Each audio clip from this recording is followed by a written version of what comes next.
अब text field पे जब शो कर रहे हैं तो बाद में वैल्यू तो टेक्स्ट फील्ड पे शो हो रही है। अब हम क्या करेंगे, अब ऑन क्लिक पे जो है, ऑन क्लिक पे एक तो हमने जो है एम्प्लॉय की आईडी, अब जो है ये वाला फंक्शन हमने कॉल करना है, ठीक है, अपडेट के लिए। तो अब ये कहाँ पे हम फंक्शन कॉल करें, update employee component dot HTML, update वाले कंपोनेंट पे सेव करें। सेव करने के बाद जो है अब आ जाए आप, बाकी मैं फ़ाइल क्लोज कर देता हूँ, सर्विस को भी मैंने क्लोज कर दिया, राउट को भी मैंने क्लोज कर दिया, अपडेट कंपोनेंट पे आ जाए। यहाँ पे जो हमने अपडेट का ये मेथड बनाया था, ये हम क्या कर देते हैं, यहाँ पे ये मेथड बनाया था, यहाँ पे हम क्या करेंगे, यहाँ पे हम आईडी डिफाइन करेंगे। तो आईडी, और आईडी के बाद यहाँ पे कर देते हैं नंबर। अब अपडेट के लिए हमें क्या चाहिए, आईडी। यहाँ पे अगर आप कंसोल पे प्रिंट करके देखेंगे तो आईडी आपको आ रही होगी, और ऑब्जेक्ट भी प्रिंट करके देखेंगे तो ऑब्जेक्ट भी आ रहा होगा। अब अपडेट के लिए हमें क्या चाहिए, अपडेट के लिए हमें चाहिए कौन सा मेथड है, पुट का मेथड है। और अपडेट के लिए दो पैरामीटर चाहिए, एक तो आईडी चाहिए और दूसरा पूरा ऑब्जेक्ट चाहिए। अगर हम एपीआई में चेक करें तो एपीआई में एक आईडी हम भेज रहे हैं, ये रही आईडी, और दूसरा हमें क्या है कि एक पूरा ऑब्जेक्ट चाहिए।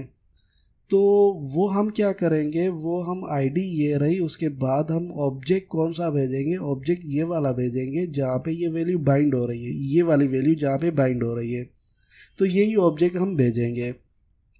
तो इसके लिए हम सर्विस पे आ जाते हैं, सर्विस पे हम एपीआई बना लेते हैं। यहाँ पे हम कर देते हैं अपडेट एम्प्लॉय बाय आईडी, ठीक है, अपडेट एम्प्लॉय बाय आईडी कर देते हैं। और यहाँ पे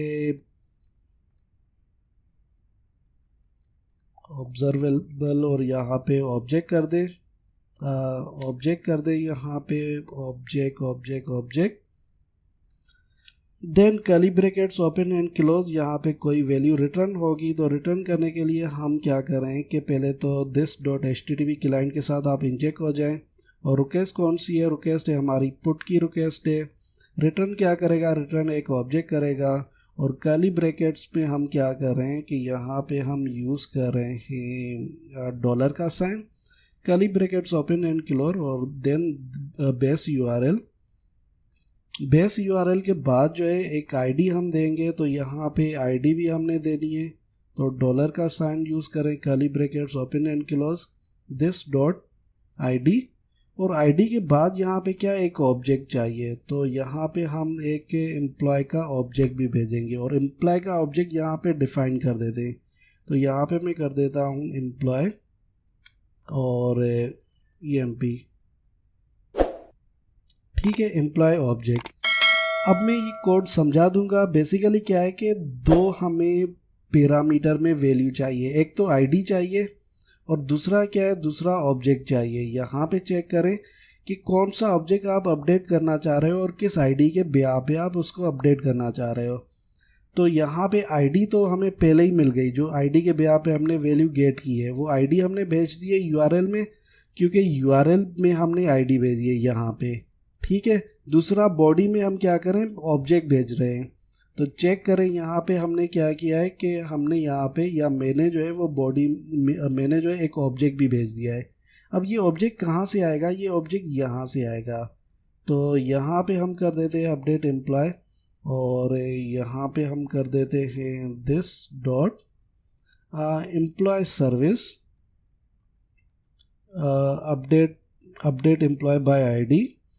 और इसमें कौन से पैरामीटर चाहिए, इसमें चाहिए हमें दिस डॉट EMP, ये वाला सिंपल ऑब्जेक्ट चाहिए।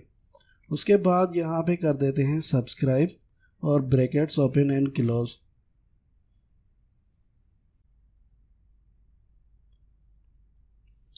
देन हम क्या करें, देन हम इस वाले जो है वो कंपोनेंट पे हम रीडायरेक्ट हो रहे हैं।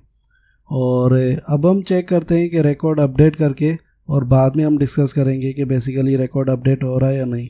ABC रिकॉर्ड को अपडेट करके देखते हैं। क्लिक किया, यहाँ पे हम कर देते हैं ABC को समीर अहमद कर देते हैं, और यहाँ पे मोइल, ठीक है। और यहाँ पे इसका ईमेल भी होगा समीर अहमद। ओके कर सबमिट किया तो ABC आ रहा है। रिफ़्रेश करके देखते हैं तो बिल्कुल डेटा जो है वो अपडेट हो रहा है। इवन हम अपने डेटाबेस में चेक करें तो डेटाबेस में भी जो है वो रिकॉर्ड अपडेट हो रहा है। अब ये है कि ये रिफ़्रेश क्यों नहीं हो रहा वो हम देखते हैं। मीनवाइल के हमारी जो है वो अपडेट की APIs काम कर रही है, रिकॉर्ड जो है वो अपडेट हो रहा है। अब फ़्लो क्या है, मैं फ़्लो आपको बता दूं कि यहाँ पे जो हमारी वैल्यू बाइंड हो रही है, टू वे बाइंडिंग हो रही है। तो जो भी वैल्यू हमें API से मिलेगी, जो भी हमें वैल्यू API से मिलेगी वो यहाँ पे हमें जो है इस वाली फील्ड्स में शो होगी, first name, last name, email. और जो भी हम न्यू वैल्यू देंगे तब भी इस वाले ऑब्जेक्ट में असाइन हो जाएगी।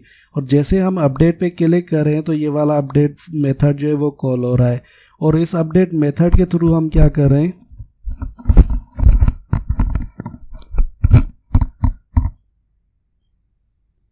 इस अपडेट मेथड के थ्रू हम क्या करें कि ये वाला मेथड कॉल करें, अपडेट एम्प्लॉय बाय आईडी। कहाँ पे, ये एम्प्लॉय सर्विस में।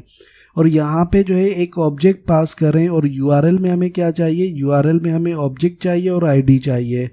तो यहाँ पे सपोज करें ये यूआरएल होगा। एक इनको कमेंट भी कर देते हैं, अपडेट एम्प्लॉय बाय आईडी, ठीक है। और यूआरएल इनका क्या है, यूआरएल बेसिकली ये है, ये यूआरएल है। देन ये यूआरएल में आईडी भी जाएगी। ये यूआरएल में हमने बेस यूआरएल के साथ आईडी अटैच कर दिए और एक ऑब्जेक्ट भी चाहिए। तो जो भी ऑब्जेक्ट हमें यहाँ से मिल रहा है, यहाँ से ये जो ऑब्जेक्ट हमें मिल रहा है, ये जो टू वे बाइंडिंग हो रही है इस वाली फील्ड के थ्रू, इस वाले ऑब्जेक्ट में, ये हमने पैरामीटर जो है वो उस मेथड को भेज दिया। और उसके बाद हम नेविगेट कहाँ पे कर रहे हैं, एम्प्लॉयज़ में नेविगेट कर रहे हैं। तो रिकॉर्ड अपडेट भी हो रहा है इस तरह से। अब रिफ़्रेश क्यों नहीं हो रहा वो हम बाद में देखेंगे।